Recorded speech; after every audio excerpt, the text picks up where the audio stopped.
अभी तक जो आप लोगों ने पढ़ा वो पावर के बारे में पढ़ा, राष्ट्रीय शक्ति के बारे में पढ़ा।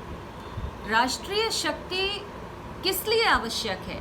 राष्ट्रीय शक्ति की आवश्यकता राज्य के हितों को बढ़ाने के लिए होती है। To promote national interest, national power is used और utilised. So another concept which comes when we talk of a nation state is national interest, राष्ट्रीय हित।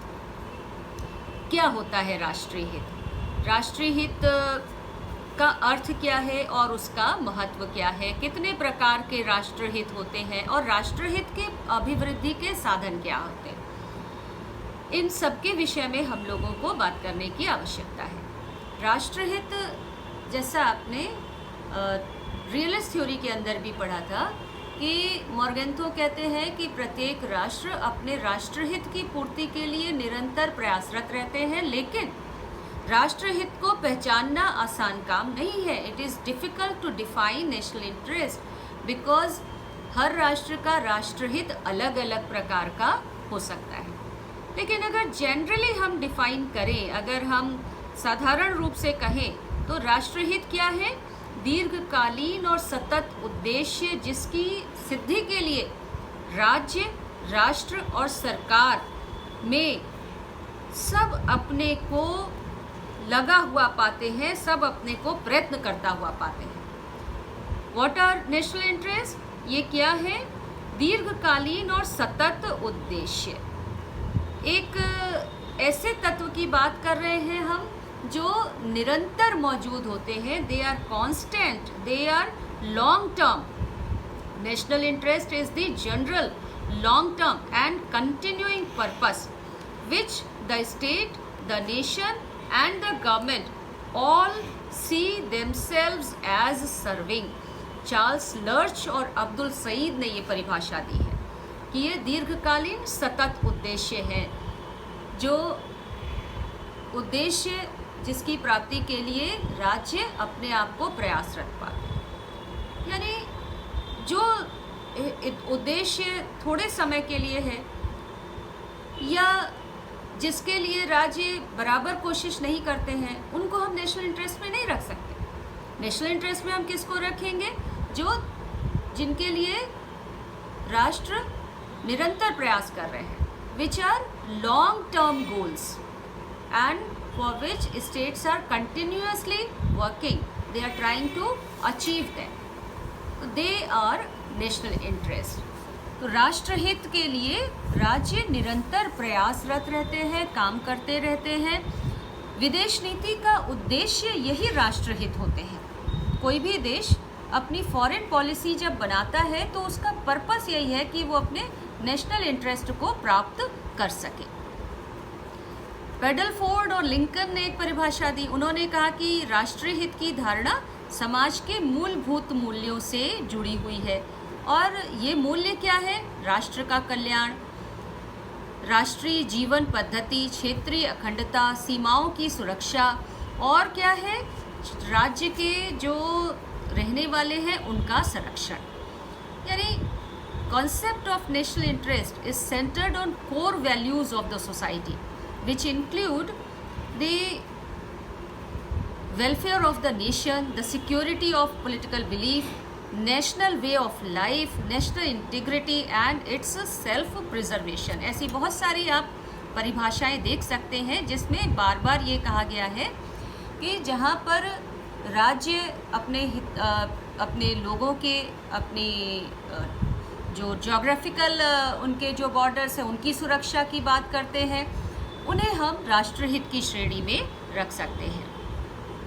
राष्ट्रहित का अर्थ उन लक्ष्यों से है जिन्हें कोई भी राष्ट्र प्राप्त करने की कोशिश करता रहता है और उसी के आधार पर वो अपनी विदेश नीति को बनाता है।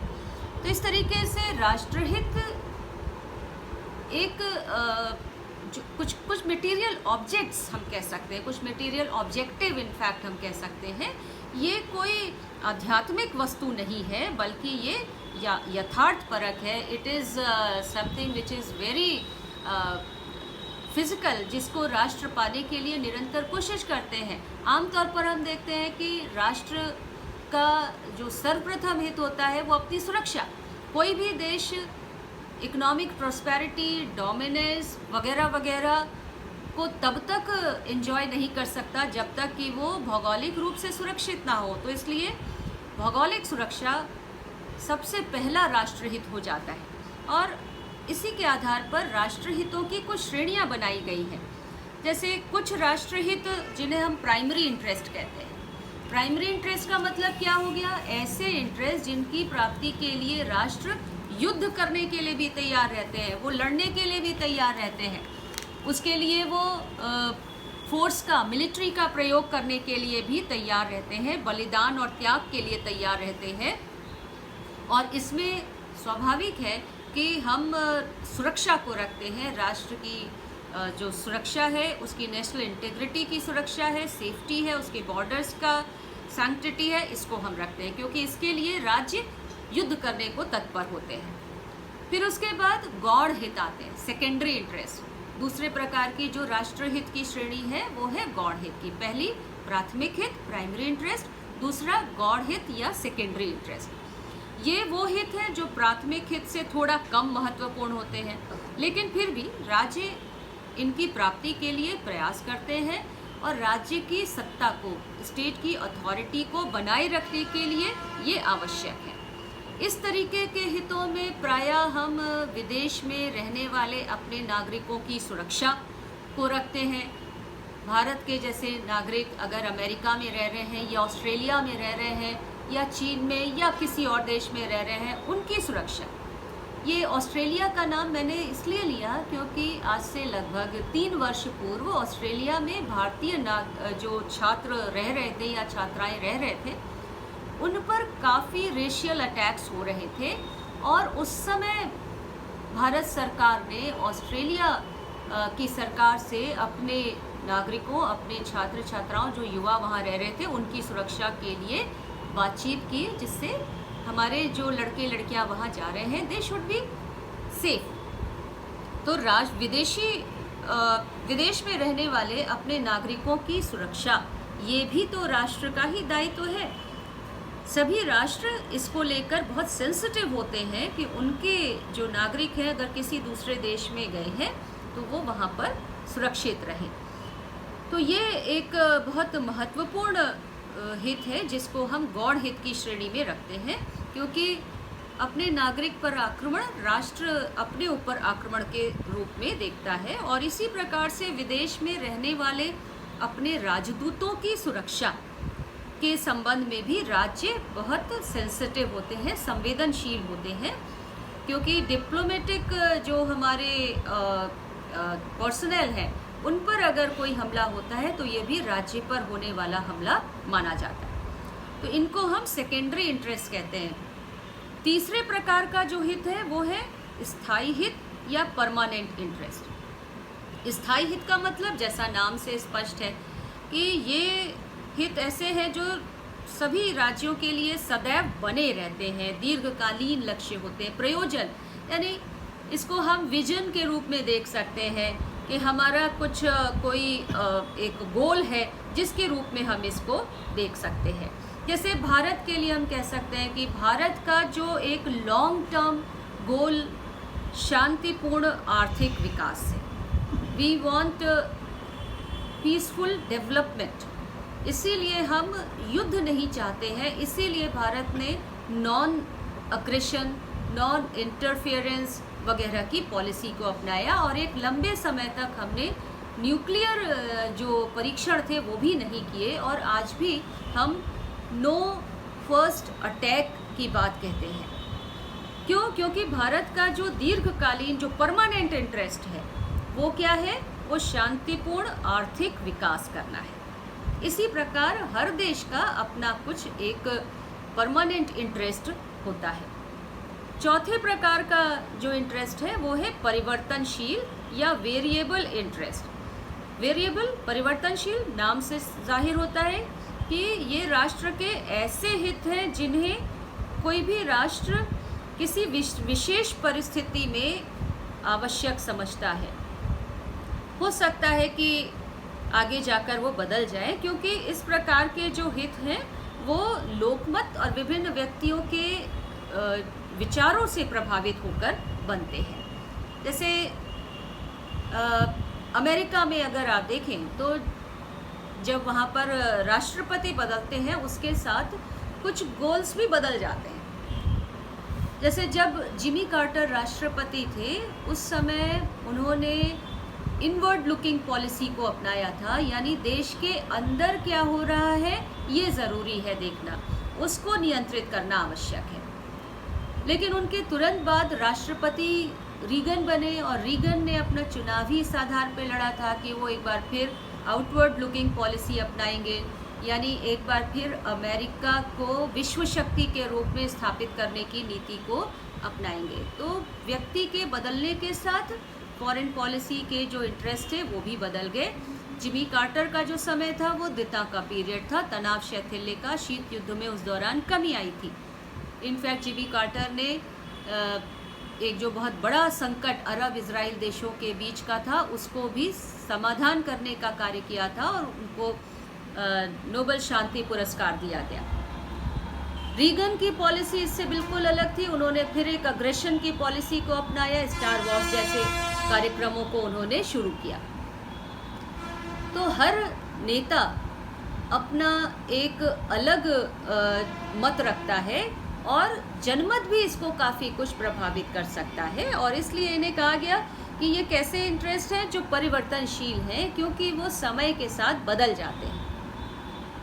हमारे यहाँ भी आपने देखा कि नेहरू जी की जो नीति थी, उनका जो विजन था वो एशिया के बाहर का था, यानी पड़ोसियों के साथ उतने संबंध निर्माण की बात नहीं कही गई, ये मानते हुए कि ये पूरा तो भारतीय उपमहाद्वीप है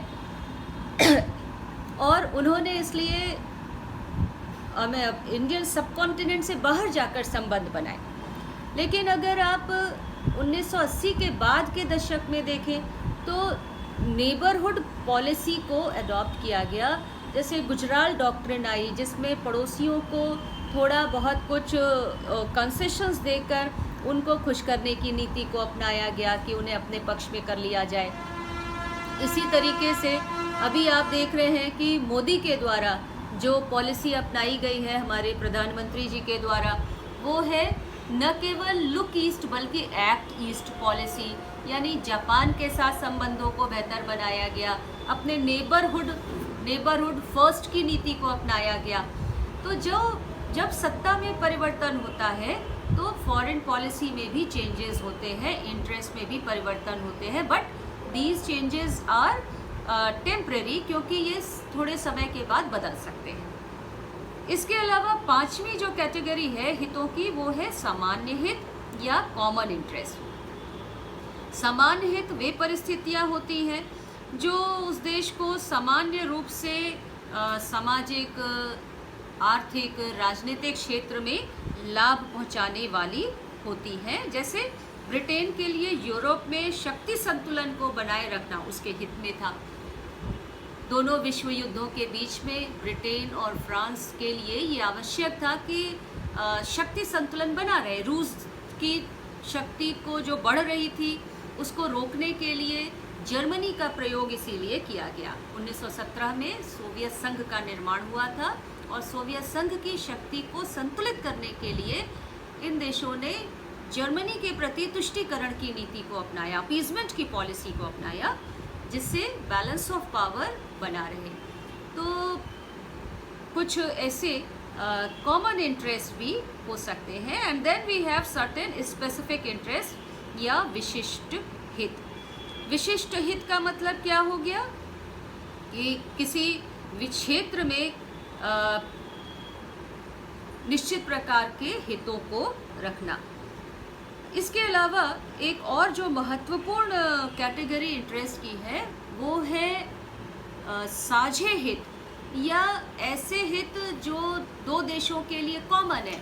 in fact when we talk of common interest then we see that world peace is a common interest. ये एक साझा हित है जो सभी देशों के लिए अच्छा है, क्योंकि युद्ध की स्थिति कोई भी देश नहीं चाहते हैं। तो साझा हित की वजह से भी राष्ट्र अपनी नीतियों को बनाते हैं। एक एग्जाम्पल आपको देती हूँ कि स्वेज नहर की समस्या जब उत्पन्न हुई और उस समय ऐसा लगने लगा कि ब्रिटेन, फ्रांस और इज़राइल मिलकर इजिप्ट पर आक्रमण ना कर दें, क्योंकि स्वेज नहर का इजिप्ट ने नेशनलाइजेशन कर दिया था और ये तीनों देश उसका विरोध कर रहे थे। उस समय कोल्ड वॉर के चलते हुए भी यूएसए और यूएसएसआर कॉमन इंटरेस्ट की वजह से, साझे हित की वजह से एक दूसरे के साथ आए और उन्होंने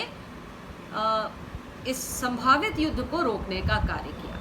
तो there may be some common interest too, and ये कॉमन इंटरेस्ट वर्ल्ड पीस है, विश्व शांति है, जिसकी रक्षा के लिए सभी राष्ट्र प्रयास करते रहते हैं। कोई भी देश युद्ध नहीं चाहता है, क्योंकि युद्ध के नुकसान बहुत ज़्यादा होते हैं।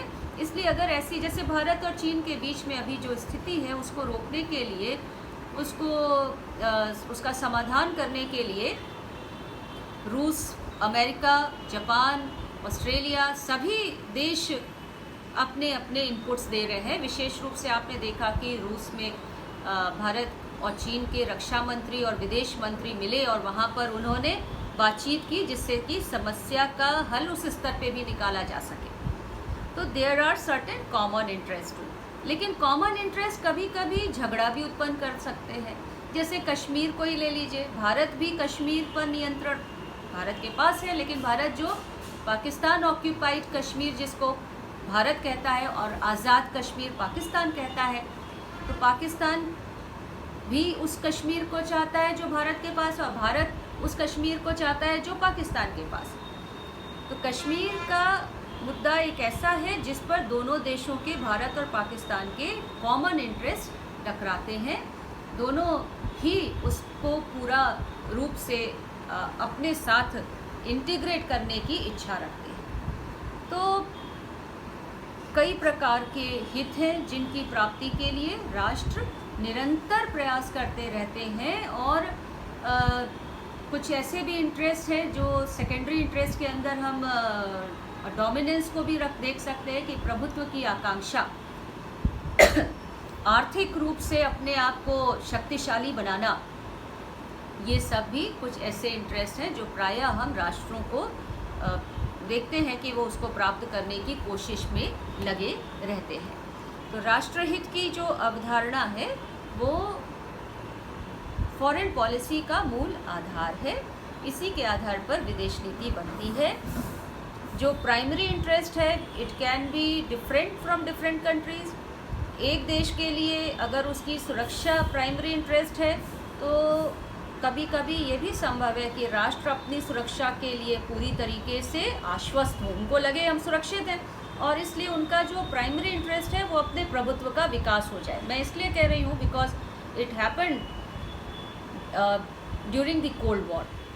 1945 से 90 के बीच में अमेरिका को ऐसा लगने लगा था कि वो अपनी सुरक्षा के लिए उसे चिंता करने की आवश्यकता नहीं है। उसका प्राइमरी इंटरेस्ट हो गया था अपने इन्फ्लुएंस का प्रसार करना और कम्युनिज्म के इन्फ्लुएंस को कम करना, कंटेनमेंट ऑफ कम्युनिज्म, ये उसका प्राइमरी इंटरेस्ट हो गया था। लेकिन जब 2001 सितंबर में उसके ऊपर हमला हुआ, उसके बाद फिर उसका प्राइमरी इंटरेस्ट बदल गया और नेशनल सिक्योरिटी फिर उसका प्राइमरी इंटरेस्ट बन गया। तो राष्ट्रों का प्राथमिक हित भी कभी कभी बदल जाता है if they are very much confident about their security. But हमने देखा कि कैसे अमेरिका के लिए वो दोबारा बदला अपने भौगोलिक सुरक्षा में, जब उसके ऊपर हमला हुआ, आतंकवादी हमला WTO वर्ल्ड ट्रेड सेंटर पे हुआ, तो उसने अपना पुनः प्राथमिक हित बदल लिया। तो राष्ट्रहित की जो संकल्पना है, बंद कर सकते हो।